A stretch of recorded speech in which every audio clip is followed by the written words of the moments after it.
아멘. 피아노 고맙습니다. 오늘 하나님 주신 말씀은 마태복음 2장 1절로 12절 말씀입니다.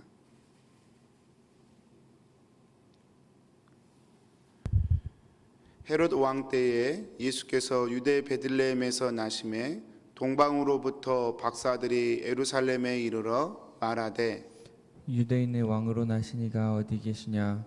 우리가 동방에서 그의 별을 보고 그에게 경배하러 왔노라 하니 헤롯 왕과 온 예루살렘이 듣고 소동한지라. 왕이 모든 대제사장과 백성의 서기관들을 모아 그리스도가 어디서 나겠느냐 물으니 이르되 유대 베들레헴이오니 이는 선지자로 이렇게 기록된 바 또 유대 땅 베들레헴아 너는 유대 고을 중에서 가장 작지 아니하도다. 내게서 한 다스리는 자가 나와서 내 백성 이스라엘의 목자가 되리라 하였음이니이다. 이에 헤롯이 가만히 박사들을 불러 별이 나타난 때를 자세히 묻고 베들레헴으로 보내며 이르되 가서 아기에 대하여 자세히 알아보고 찾거든 내게 고하여 나도 가서 그에게 경배하게 하라. 박사들이 왕의 말을 듣고 갈새 동방에서 보던 그 별이 문득 앞서 인도하여 가다가 아기 있는 곳 위에 머물러 서 있는지라. 그들이 별을 보고 매우 크게 기뻐하더라. 집에 들어가 아기와 그의 어머니 마리아가 함께 있는 것을 보고 엎드려 아기께 경배하고 보배압을 열어 황금과 유황과 모략을 예물로 드리니라. 그들은 꿈에 헤롯에게로 돌아가지 말라 지시하심을 받아 다른 길로 고국에 돌아가니라. 아멘. 아멘. 왕으로 나시니가 어디에 있습니까? 라는 제목으로 말씀 묵상하겠습니다. 성도님들, 오늘 말씀은 참 이상한 말씀이에요. 유다 땅에 유대인의 왕이 오셨습니다. 유대의 왕이 오셨어요. 그런데 이것이 문제가 됩니다. 이상하죠? 유대 땅에 유대인의 왕이 오셨는데 그것이 문제가 됩니다. 왜냐하면 유다 땅에 이미 다른 사람, 다른 존재가 왕으로 통치하고 있었기 때문에 그렇습니다. 그 왕의 이름은 헤롯이죠. 헤롯은 원래 이스라엘의 하나님의 언약인 다윗의 후손이 아니었습니다. 우리가 잘 아는 것처럼 헤롯은 에서의 후손이고 에돔 자손입니다. 결코 하나님의 언약 안에 들어올 수 없는 사람이죠. 더군다나 왕이 될 수 있는 사람은 아닙니다. 그런데 이 헤롯이 지금 하나님이 선택하여 세우신 이스라엘의 왕이 되어 있는 그런 형국입니다. 이 언약과 아무 상관없는 헤롯이 왕으로 다스리고 있는 유대 땅에 진짜 유대의 왕이 오신 것입니다. 그러니 여러분 난리가 난 것이죠. 오늘 말씀 3절 보겠습니다. 헤롯 왕과 온 예루살렘이 듣고 소동한지라. 유다 땅이 발칵 뒤집혀져 버렸습니다. 왕궁이 발칵 뒤집혀져 버렸습니다. 우리에게 이미 왕이 있는데 또다시 무슨 왕이 온단 말인가. 사랑하는 성도님들, 저는 우리가 복음을 제대로 들으면 우리에게도 이와 같은 일이 일어나야 한다고 믿습니다. 우리 인생에 왕이 오셨어요. 그래서 발칵 뒤집혀지는 게 정상입니다. 사도행전에 보면 바울이 유대인이건 이방인이건 상관없이 바울을 공격했던 사람들의 공통적인 공격의 포인트가 있습니다. 그게 뭐냐면 사도 바울이 이미 우리에게 왕이 있는데 또 다른 왕을 섬기라고 우리를 미혹한다는 것이었습니다. 그리고 바울은 그 부분을 굳이 변호하지 않았습니다. 사도행전 17장 7절 말씀 여러분 눈으로만 한번 보시죠. 다른 임금 곧 예수라 하는 이가 있다 하더이다. 우리에게는 이미 왕이 있는데 다른 임금이 있다고 지금 우리에게 이렇게 얘기하고 다닙니다. 이 사람을 가만히 두면 안 됩니다. 그것이 바울을 고소했던 요지였습니다. 바울은 그러한 그들의 고소를 부인하지 않았습니다. 물론 예수님이 정치적인 왕으로 오신 것은 아니지만 본질적으로 예수님이 이 땅에 왕으로 오셨기에 바울은 그 사실을 굳이 부인하거나 변명하거나 변호하지 않았습니다. 이것은 예수님도 마찬가지입니다. 예수님이 빌라도가 예수님을 재판하면서 예수님께 물어요. 네가 진짜 유대인의 왕이냐? 사람들이 너를 자칭 유대인의 왕이라고 하면서 너를 나에게 고소했는데 확인하고 싶었던 거죠. 빌라도가. 그래서 예수님께 묻습니다. 네가 진짜로 유대인의 왕이냐? 그때 예수님이 말씀하십니다. 네가 옳도다. 네 말이 옳도다. 예수님도 부인하지 않았습니다. 예를 들어서 네가 잘못 생각하고 있는데 나는 정치적인 혁명을 꿈꾸는 사람이 아니야. 나는 로마를 정복시키려고 오는 사람이 아니야. 이렇게 설명할 수도 있을 텐데 예수님은 굳이 설명하지 않으셨습니다. 예수님은 이 땅의 왕으로 오셨기 때문에 그러셨죠. 여러분, 사도들이 전한 복음의 핵심 중에 핵심도 그것입니다. 너희가 죽인 예수를 하나님이 주와 그리스도가 되게 하셨다. 주와 그리스도가 되게 하셨다는 말이 무슨 뜻입니까? 쉽게 표현하면 우리의 왕이 되게 하셨다. 그 뜻입니다. 주라는 말이 왕이라는 말이거든요. 주인 주자를 쓰는 거니까요. 사랑하는 성도님들, 우리 신앙생활에 도전되어야 할 부분이라고 생각합니다. 탈무드에 이런 얘기가 있습니다. 재산이 많은 한 노인이 이제 죽음을 앞두고 자신의 재산을 어떻게 아들에게 물려줄까 고민을 합니다. 왜냐하면 아들이 자기와 함께 있지 않고 먼 타국에 있었거든요. 그래서 먼 타국에 있는 아들에게 자기의 재산을 물려줄 방법을 고민합니다. 왜냐하면 자신이 지금 아들이 없는 상태에서 죽게 되면 자신을 섬기던 종들이 자신의 아들이 도착하기 전에 자신의 재산을 다 처분해서 소유해 버릴 것이 뻔하기 때문에 그랬습니다. 고민하던 노인은 한 가지 기가 막힌 방법을 찾아냅니다. 그것은 종들 중에 가장 영향력 있고 나이 많은 한 종을 불러서 이렇게 하는 것입니다. 그 종에게 말하는 거예요. 내 전 재산을 너에게 상속해 주겠다. 종은 완전히 횡재한 거죠. 전 재산을 그 종에게 상속해 준다는 유언을 그렇게 남기는 것입니다. 그렇게 상속을 한 다음에 그렇게 기뻐하는 이 종에게 이 노인이 얘기하는 겁니다. 내 재산을 너에게 다 줄 테니 이 편지만 내 아들에게 전달해 다오. 그렇게 부탁을 합니다. 이미 주인의 재산을 다 차지한 이 욕심 많은 종은 이제 더 이상 바랄 게 없죠. 그래서 그 편지에 관심을 쓰지 않습니다. 그 편지를 그대로 가진 채 이제 주인의 말씀에 순종해서 이 아들에게, 멀리 있는 타국에게 그 편지를 전달해 줍니다.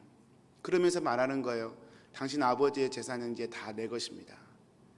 멀리 타국에서 아버지의 편지를 받은 이 아들은 기가 막히죠. 어떻게 재산을 다 종에게 주셨나. 편지를 펴보니까 진짜 그 유언이 있는 것입니다. 내 전 재산을 다 이 편지를 준 종에게 주겠다. 기가 막혔습니다. 그런데 그 편지 밑에 아들에게 남기는 유산이 또 기록되어 있었습니다. 그 내용은 이것이었습니다. 이 편지를 전달한 이 종은 내 아들의 것이다. 참 아들은 아버지의 지혜에 탐복하게 됩니다. 욕심 많은 종들이 아버지의 재산을 가로챌 걸 뻔히 알았기 때문에 아버지는 이러한 지혜를 발휘했던 것이죠.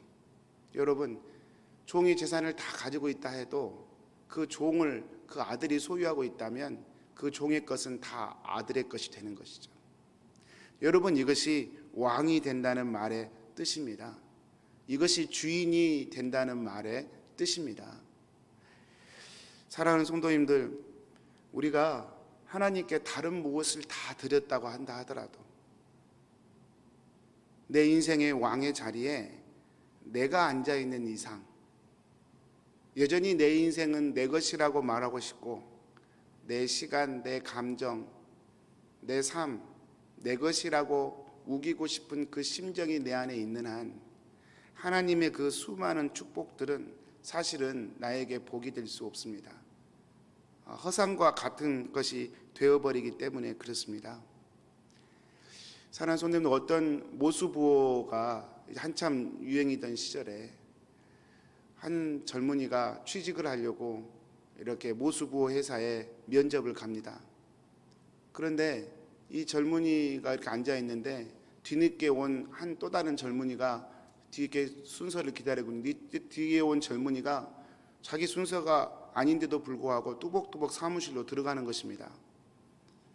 그러더니 매니저가 그 젊은이와 팔짱을 끼고 나오면서 어깨를 맞대며 나오면서 얘기하는 것입니다. 이미 취직이 끝났다고, 모집이 끝났다고, 당신들은 돌아가라고 얘기를 하는 것입니다.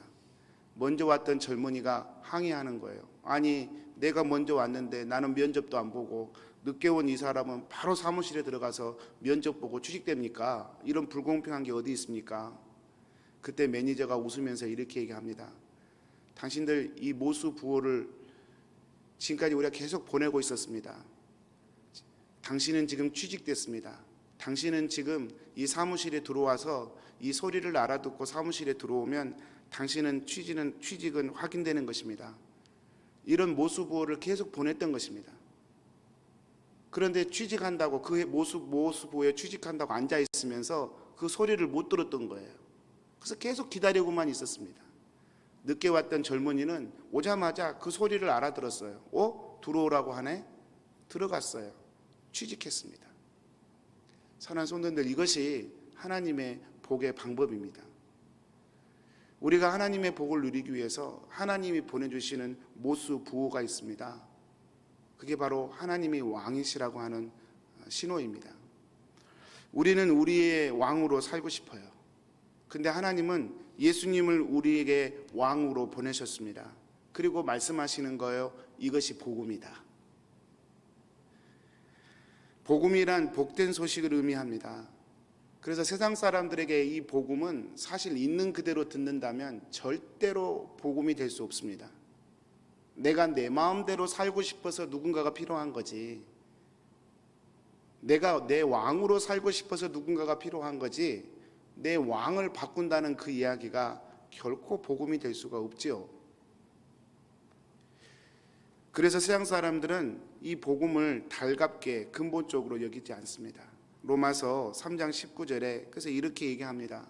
우리가 알거니와 물은 율법이 말하는 말은 율법 아래에 있는 자들에게 말하는 것이니 이는 모든 입을 막고 온 세상으로 하나님의 심판 아래에 있게 하려 함이라. 우리 안에 죄가 있음을 깨닫지 못하는 한 우리의 삶의 주인이 나인 것이 하나님의 심판 아래에 있는 것이라는 사실을 깨닫기 전에는 예수님이 우리의 왕으로 왔다는 사실이 들리지도 않고 또 들린다 한들 그것이 기쁠 리도 없는 그런 이야기가 되는 것입니다. 사랑하는 성도님들, 오늘날 많은 교회들 안에 잘못 뿌리내린 거짓 복음이 있습니다. 그 중에 하나가 이것입니다. 이렇게 죄인됨의 깨달음도 없이 내 인생의 왕이 바뀌어지는 회개도 없이 얼마든지 은혜로 구원이 가능하다고 말하는 것입니다. 근데 성경은 우리가 마태복음 오늘 보지만 조금만 읽어봐도 성경은 그런 식으로 구원을 말씀하지 않고 있다는 사실을 우리는 금방 알 수 있습니다. 우리는 하나님의 자녀가 됐다는 사실을 참 좋아합니다. 그래서 그 사실을 기뻐하고 좋아합니다. 근데 성도님들, 그 하나님의 자녀됨은 하나님의 왕되심과 같이 흘러가는 것입니다. 하나님의 왕되심 없는 하나님의 자녀됨이란 사실은 성경이 말하는 구원과는 거리가 멀지요. 우리가 보통 부자 간의 부녀 간의 관계를 하나님과 우리의 관계로 묘사합니다. 근데 성도님들, 이 세상의 어떤 부자도 부녀도 왕 노릇을 하지는 못합니다. 요즘 우리 자녀들에게 부모가 내가 너의 왕이다 이러면 큰일 납니다. 자존심이 있고 다 인격이 있는데 말이 안 되는 이야기죠. 그래서 사랑은 해주되 부모와 자식 간의 관계는 참 좋은 것이지만 누구도 내 인생의 왕이 되는 건 원치 않습니다. 그런데 여러분, 하나님과 우리의 관계는 다르단 말입니다. 하나님이 우리의 아버지고 우리가 그분의 아들이고 딸인 거 맞아요. 근데 동시에 하나님은 예수님을 우리에게 보내셔서 우리의 주인으로 삼으라 하시고 왕으로 삼으라고 하시는 거예요. 이것이 복음의 실체인 것이죠. 여러분, 이런 상황에서 복음을 뒤틀어 버려서 거짓되게 사람들을 유혹하고, 그래서 왕이 바뀌지 않아도 얼마든지 구원이 있다고 말하는 이 거짓된 복음은 오늘날에만 있지 않았습니다. 예수님 시절에도 유대인들에게도 여전히 있었습니다. 그 당시 유대인들은 오늘날 거짓 복음이 주는 거짓 평안과 거짓 확신보다 더 큰 확신과 평안이 있었습니다. 그게 뭐냐면 수천 년 동안 우리는 아브라함의 후손이라는 것이죠.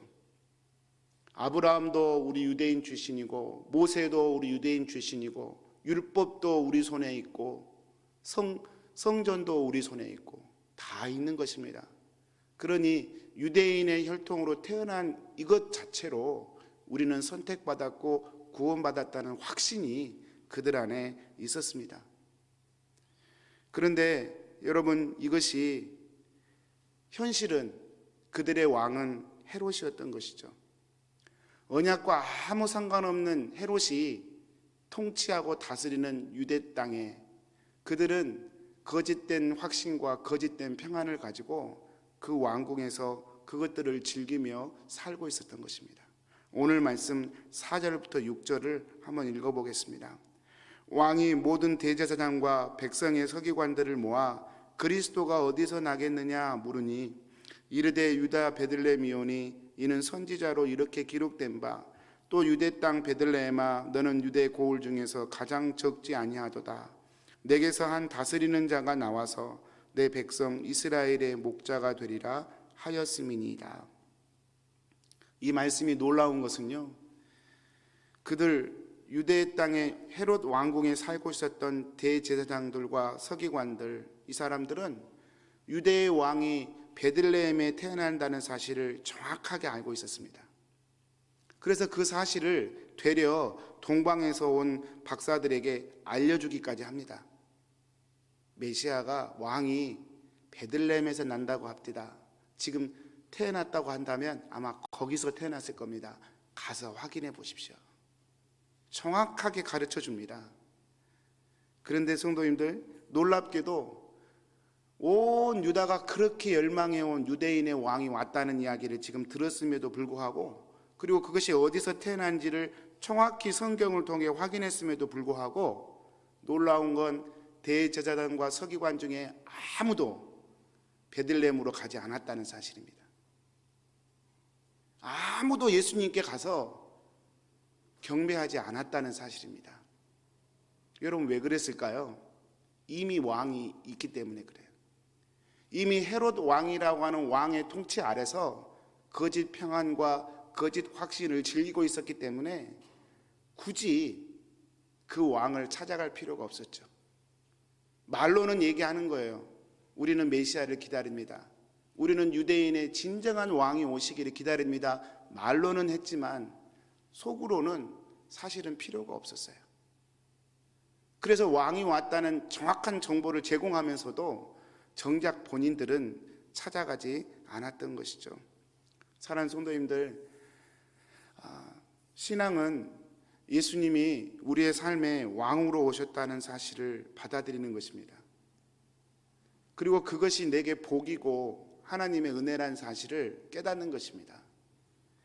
그리스도의 복음을 듣고 영생을 받고 구원을 받는다는 것은 그 예수님이 나의 왕으로, 나의 통치자로 오셨음을 인정하고 받아들이는 것을 정확하게 의미합니다. 그때 진정한 하나님의 나라가 임하는 것이죠. 사랑하는 성도님들, 어디에서 우리의 염려와 불안과 분노가 일어나냐면 내 인생의 왕이 나라고 붙을 때, 그때 염려가 들어오고 두려움이 일어나고 내 뜻대로 안 되면 분노가 일어나고 그러는 것입니다. 하나님이 내 인생의 진정한 왕으로 내 삶을 통치하실 때, 그때 염려도 두려움도 하나님께 맡길 수 있게 되는 것이죠. 무엇을 하든 하나님의 영광을 위해 할 수 있는 진정한 하나님의 백성이 될 수 있는 것입니다. 사랑하는 성도님들, 올 한 해 그런 은혜가 있게 되기를 축복합니다. 하나님이 왕이시면 내 염려 맡길 수 있어요. 하나님이 나의 진정한 왕이시면 내 두려움 하나님께 드릴 수 있어요. 그 왕과 함께 사는 것, 그것이 가장 복된 길임을 우리가 믿음으로 고백하고 또 누리시게 되기를 축복합니다. 우리 기도하겠습니다.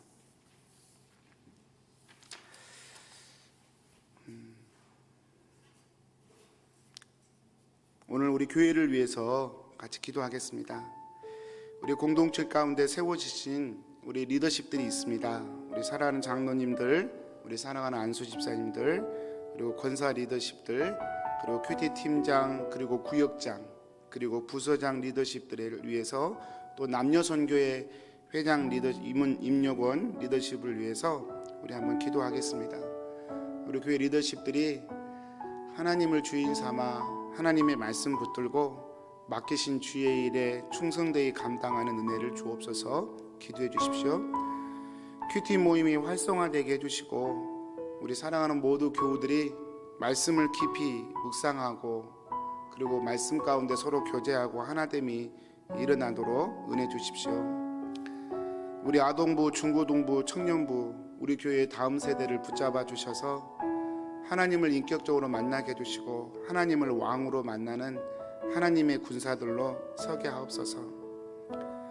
아무리 시대가 어렵고 힘들어도 주님이 왕이신 교회, 주님이 왕이신 가정, 주님이 왕이신 개인은 소망 가운데 일어날 줄 믿습니다. 우리 킹선 한인교회가 그와 같은 공동체로 날마다 성장하고 이 땅에 소망을 드러내는 교회가 되도록 킹선 한인교회를 축복하여 주옵소서. 이 시간 우리 교회를 위해서 우리 세우신 리더십들을 위해서 우리 다음 세대를 위해서 한번 기도하겠습니다. 우리 주여 3번 부르고 우리 왕이신 하나님께 구하겠습니다. 주여, 주여, 주여. 아버지 하나님, 아버지 하나님, 오늘도 말씀 주셔서 감사합니다. 하나님, 아멘입니다. 아멘입니다. 내 삶의 중심이 하나님이 되시기를 갈망합니다. 나의 왕이 하나님이 되시기를 갈망합니다. 사랑하는 주님, 사랑하는 주님, 내 삶이 하나님의 왕이심을 드러내는 삶이 되기를 소망합니다. 하나님, 왕으로 임재하여 주시옵소서. 왕으로 다스려 주시옵소서. 아버지 하나님, 이 시간 주님이 세우신 우리 킹선 한인교회 공동체, 주님이 세우신 교회 리더십들을 주님께 올려드립니다. 아버지 하나님, 우리 사랑하는 장로님들 붙잡아 주시고 우리 사랑하는 안수 집사님들 붙잡아 주시고 우리 사랑하는 권사님들을 붙잡아 주시옵소서. 기름 부어 세우신 그 귀한 자리 하나님 말씀으로 아버지 하나님 세워지게 해주시고 하나님 주신 사명 충성되이 감당하는 우리 귀한 한중직 직분자들로 우리 하나님 인도하여 주시옵소서. 아버지 하나님, 우리 사랑하는 큐티 팀장님들, 우리 구역장님들, 또 아버지 하나님 우리 부서장님들, 아버지 하나님 우리 남녀 선교의 리더십들 하나님께 올려드립니다. 하나님 아버지, 각자의 처소에 하나님이 세우신 그 자리 하나님의 부르심 받고 아버지 섰사오니 주의 은혜 안에 아버지 올 한해 충성되이 감당할 수 있도록 우리 하나님 축복하시고 인도하여 주시옵소서. 아버지 하나님, 모든 환경과 여건들을 주님 다스려 주시옵기를 원합니다. 하나님 아버지, 한 마음이 되어 공동체를 세워갈 수 있도록 우리 하나님 인도하여 주시기를 원합니다. 특별히 아버지 올 한해 큐티 모임이 더 힘있게 일어나기를 주님께 구합니다. 우리 사랑하는 모든 교우들이 말씀으로 하루를 시작하고 말씀을 묵상하며 말씀으로 교제하며 하나 될 수 있는 귀한 한 해가 될 수 있도록 우리 하나님 인도하여 주시옵소서. 아버지 하나님, 우리 사랑하는 아버지 하나님 우리 아동부, 우리 중고등부, 우리 청년대학부를 주님께 올려드립니다. 아버지 하나님, 우리 교회에 주신 이 귀한 생명들 아버지 믿음의 전통이 이어지는 교회가 될 수 있도록 하나님 인도하여 주시옵시고 우리 다음 세대 하나님 아버지 하나님의 살아계심을 깨닫고 인격적으로 주님을 만나 하나님을 왕으로 삼는 거룩한 하나님의 군사들로 하나님 세워져 가도록 은혜를 도와여 주시옵소서. 아버지, 지도하는 교육자들과 아버지 교사들에게 함께 해주셔서 아버지 날마다 하나님의 영감으로 채우시고 하나님의 열정으로 채워주시옵소서. 아버지 하나님, 킹선 한인교회를 주님께 올려드립니다. 아무리 시대가 어려워도 살아있는 주님의 교회는 살아나고 하나님 날마다 모이는 자의 수가 더해지며 이 땅에 하나님의 소망을 드러내는 공동체가 될 줄로 믿습니다. 아버지 하나님, 킹선 한인교회를 축복해 주셔서 날마다 주님의 영광을 드러내며 복음을 드러내며 생명을 드러내며 모이기를 힘쓰며 모이는 사람들이 더해가는 교회로 주님 축복해 주시고 인도하여 주시옵소서. 아버지 하나님, 우리의 왕이신 주님 의지하고 나아갑니다. 주님 붙들고 나아갑니다. 주님 도우시고 인도하여 주옵소서. 살아계신 하나님, 주님이 나의 왕이시라는 사실이 우리에게 얼마나 위로가 되고 기쁨이 되는지요. 주님 의지합니다. 힘들고 고될 때는 누구나 하나님 내 주인님이라고 엎드리지만, 그래도 살만할 때, 숨을 쉴 수 있을 때 진정으로 주님 앞에 엎드리는 사람은 복음의 은혜가 아니고는 참 귀한 일이 되는 것 같습니다. 사랑하는 주님, 저에게 은혜 주셔서 어떤 환경이든 하나님이 내 인생의 왕이 되고 중심이 되는 복을 허락하여 주시옵소서. 어떤 상황에서도 흔들리지 않게 해주시고, 어떤 상황에서도 염려와 두려움의 노예가 되지 않게 하시고, 교만과 높아짐의 종이 되지 않게 해주시고, 겸손하게 주님을 따르며 주님이 주시는 참된 평안과 확신과 은혜 가운데 거하며 살아가는 저희들 되어지도록 인도하여 주시옵소서. 우리 교회 모든 리더십들 주님 앞에 올려드리오니 주님 감당할 수 있는 힘을 공급해 주시고, 주님의 뜻 가운데 마음껏 쓰임받는 귀한 하나님의 종들로, 사람들로, 자녀들로 축복하여 주옵소서. 의지하옵고 예수님의 이름으로 기도합니다. 아멘. 하늘에 계신 우리 아버지여, 이름이 거룩히 여김을